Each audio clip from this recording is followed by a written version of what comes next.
The visiting Japanese foreign minister vows continued maritime aid for the Philippines amid Chinese aggression in the South China Sea. Hoy mga kabayan, mukhang may bagong BFF sa military Philippines at Japan. Let's go! Habang si Uncle Sam, aka US, ay nagpapaka-hot and cold, ang Pilipinas at Japan nagpapaka-sweet.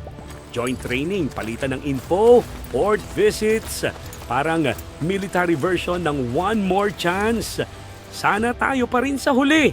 Kasi si Trump, parang ex na hindi mo alam kung committed ba siya o trip-trip lang. Kasi hindi na lang pwedeng umasa sa Amerika. Time to level up at magkaisa ang mga Asian allies. Habang gulong-gulo si Kuya US, si China, busy ng mang-asar sa rehiyon. Boom! Si Pinas at Japan nagka-brothers in arms moment. Defense alliance unlocked.